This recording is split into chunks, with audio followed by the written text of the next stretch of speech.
Agura.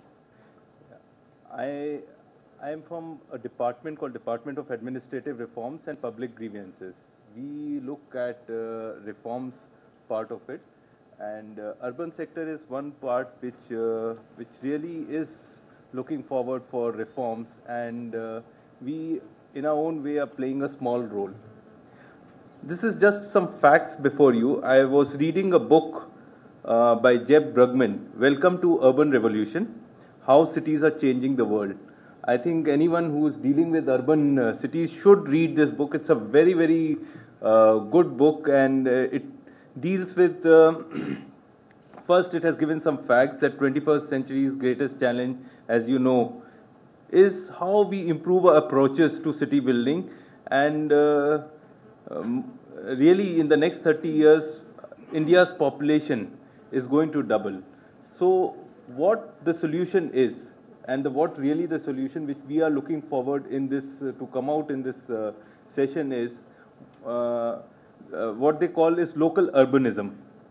That is how we design, how we govern our cities in the times to come. We have to align the competing interests of different people, because more and more people are now coming to stay in the cities. We have to take into consideration their aspiration, their needs, their requirements. And any strategy, whether we are talking about ICT strategy or we are talking of any other strategy of governance, of designing of the city, it has to take the person who's living over there, the citizen, into its center. Now, this is also the agenda of the citizen-centric agenda of the Government of India. In fact, this whole thing was taken up in the 12th report of the Second Administrative Reform Commission, and they have said that citizen centricity is the core of any governance, whether it is a national government, whether at local level or at the state level. Now, we are all citizens, you, me, everybody is sitting over here. And for example, like I was working in the taxation department, I'm in the revenue services. So nobody comes and calls me up and says, hey, the revenue has increased 20% this year, congratulations. Okay, you are not bothered. Are you really bothered how much is the revenue of the country or how much? As long as you are getting, you will be calling me up if your refund doesn't come in time. Okay. You have filed a tax return and you are not getting the refund in time. So you are going to call me up. Or what are your basic concerns, everyday concerns? Your concerns are whether your garbage is not being picked up on time, whether the bus which you are taking from here to your office, does it come on time? Does it tell you that what time the bus is going to come, what time this is to be coming? So whatever steps you need to take in the realm of governance, okay, that has to be in conformity with the needs of the citizens. Now, when I say it has to be in conformity with the needs of the citizens, the next question is, are these municipal organization or the city government organization or the local government organizations, are they really empowered to look at these type of systems? Are a system such that they can take care of the needs of the citizens? Are the people who are working over there, are they geared up to taking some of these citizen-centric initiatives? Or if really they want to do that, do they have the capacity to do this? So, just one example I'll give you. One of the biggest initiatives, as you know, if you've heard about this initiative which was taken in Cambodia, it is by one gentleman called Mr. Ek Saw Chan. He was the governor, he was the head of the Phnom Penh, which is the capital of Cambodia. He was the mayor over there, and they set the whole system into order. And this is in 1993, when Cambodia had just come out of the war. Okay, and he took over this thing, and he really changed the whole system and got the water connection system. And nowadays you will find that in Cambodia this is 24/7 water supply is there. Now this example is not from any Western country. It is from a country which is even in a worse situation over here. And there was no ICT over there. How did he do it? He did it by connecting to the people. He went out, he spoke, a lot of things went about by that. So ICT, what I would want to say is that when you keep ICT as a goal, it will not work.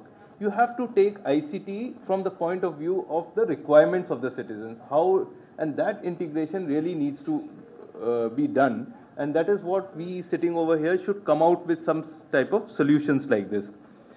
Now, in our department, we have been focusing and developing mechanism for improving service delivery from the citizens' point of view.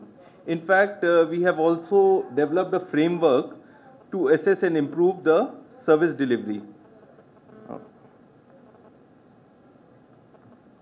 This is how a framework looks like. This is a framework from the citizens' point of view. It has got 3 modules, which is the charter, citizens' charter, which defines what the standards are. So you announce to the citizens that you are going to give refunds within 30 days, or you give the passport within 15 days. So this is one of the components. The second one is the grievance redressal, and the third is service delivery capability. Here also it is further divided into three criteria each: implementation, monitoring and review. And in public grievance it is receipt, redress and prevention. And in service delivery we look at aspects of customer focus, our employees training and our infrastructure. Just talk about this model later. This model has also been suggested by the second ARC, and they have recommended that this should be made compulsory in all organizations. Now, as a department, we are supporting the implementation of this model in many of the central government and also in the state government. Central government is Department of Post, Central Board of Excise and Customs, and Central Board of Direct Taxes, Income Tax, Ministry of Food Processing. And in the state government, we are trying to help organizations like Municipal Corporation of Shimla, which was our first project. Then we are also helping Women and Child Development in Karnataka, Health Department Madhya Pradesh, and Public Distribution System in Odisha. So these are some of the organizations which we are helping to build capacity to take up service delivery improvement initiative using our service delivery excellence model. Okay, so basically here what I wanted to share with you is our experience which we had when we tried to go in the municipal corporation sector, and what type of support we gave in the municipality. In Shimla we worked and we had engaged a consultant. So what were the issues which came out? Reason why we went to Shimla was that we have already been talking about, we have been talking about that good service delivery should be there. We had already developed the framework for assessing the quality of service, and we just didn't want to do a talking part. We wanted to showcase that when you actually go to a municipality and start working with them to improve their service delivery, what are the issues which will come out? What are the challenges which you will be facing? And then when you go to the state government, even if you want to give them finances, resources, money is being given to state organizations, municipalities, they are not able to absorb that money because they don't have the capacity to absorb that money. They don't have the manpower or the technical thing to absorb that funds. Even funds are available. If funds are available for capacity building, they will not use it for capacity building. They will use it for infrastructure. They will use it for buying computers. They will use it for some other things. But capacity building is something which is completely left over there. So what you are expecting these bodies, municipal bodies, to really change or make the cities smart, first thing is you have to make them smart. Those who are governing the cities, who are the managers of the cities, first they should become smart. Then only they can think of making the city smarter. So we also wanted to document a methodology for implementing